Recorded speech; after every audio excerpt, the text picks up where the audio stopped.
Halo Sobat Cangkul, pada bagian ini, topik yang akan dibahas yaitu pragmatisme dan liberalisme ekonomi Orde Baru. Masa Orde Baru, pada tahun 1968 sampai tahun 1998, tata kelola hutan bersifat sentralistis dan kebijakan ekonomi politik menjadi pro-investasi barat dan investasi dalam negeri, serta mengembangkan skenario pinjaman luar negeri untuk melaksanakan pembangunan nasional melalui IMF dan Bank Dunia. Kebijakan ekonomi pragmatis ini diambil untuk menyelamatkan ekonomi nasional yang gagal di akhir era Soekarno, yang ditunjukkan inflasi mencapai 650%. Sumber daya hutan seluas 143 juta hektar menjadi sumber devisa yang penting untuk pembangunan bangsa. Dengan dikeluarkannya Undang-Undang Nomor 1 Tahun 1967 tentang penanaman modal asing, dan Undang-Undang Nomor 11 Tahun 1968 tentang penanaman modal dalam negeri, yang mana pintu investasi asing dan swasta untuk mendapat konsesi hutan terbuka lebar. Sejak saat itulah, para investor diberi konsesi hak pengusahaan hutan untuk hutan di luar Jawa, terutama hutan di Sumatera dan Kalimantan. Dengan dibekukannya hak-hak masyarakat adat oleh pemerintah pada tahun 1970, hak pengusahaan hutan berkembang dengan subur tanpa hambatan perlawanan dari masyarakat adat. Pada tahun 1989, sebanyak 572 unit hak pengusahaan hutan menguasai 64 juta hektar hutan produksi. Hingga tahun 2000, jumlah hak pengusahaan hutan meningkat sekitar 600 unit. Dengan menjamurnya hak pengusahaan hutan, menurut FAO, antara tahun 1976 sampai tahun 1980, sebanyak 550.000 hektar hutan rusak setiap tahun.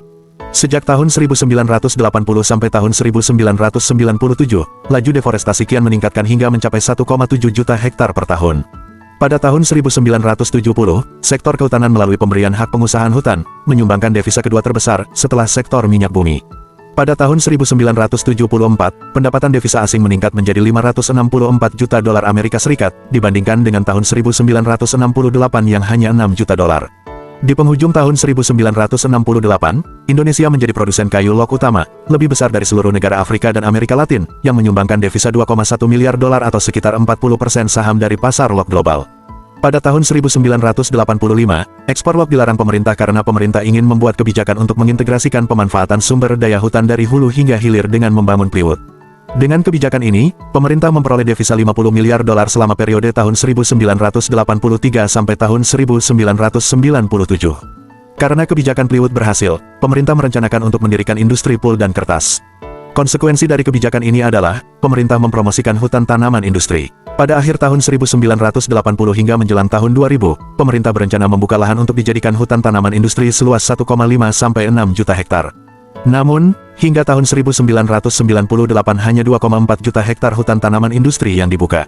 Kegagalan ini disebabkan oleh guncangan krisis ekonomi pada tahun 1997, yang diikuti terjadinya konflik lahan antara masyarakat dan pengusaha hutan tanaman industri. Konflik lahan ini disebabkan oleh munculnya isu hak hutan adat, otonomi dan desentralisasi pengelolaan sumber daya alam yang mencuat di berbagai daerah dan provinsi.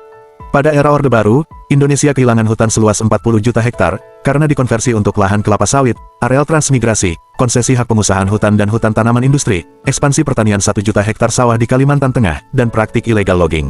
Selain itu, kebijakan yang sentralistis pada masa Orde Baru, dan mudahnya mendapatkan fasilitas yang diberikan pemerintah kepada pengusaha dan investor, seperti kredit bank, percepatan pemberian izin, serta perkawinan di antara para pengusaha, juga menjadi penyebab terjadinya kerusakan hutan yang masif dan cepat di Indonesia. Di samping itu, eksploitasi hutan memberikan devisa negara yang menjadi sumber penting pendorong pembangunan ekonomi nasional.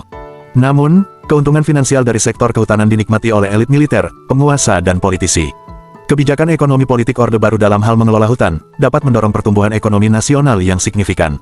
Akan tetapi, jika dikalkulasikan, kontribusi sektor kehutanan untuk APBN sangat kecil, karena dari tahun 1984 sampai tahun 1989, pendapatan pemerintah pusat hanya sebesar 0,1% saja.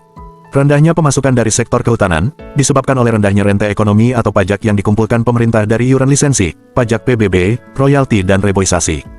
Dari 1988 hingga 1990, pajak yang ditarik pemerintah maksimal 17%, sedangkan pajak yang tidak dapat ditarik pemerintah minimal 83% yang menjadi milik perusahaan swasta.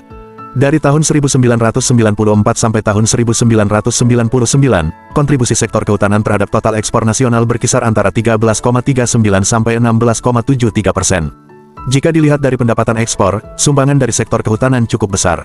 Sobat Cangkul, sekian informasinya. Nantikan tayangan lanjutan pada video bagian keempat, dengan topik Pasca Orde Baru dan Desentralisasi yang Gagal. Semoga bermanfaat. Salam satu Cangkul.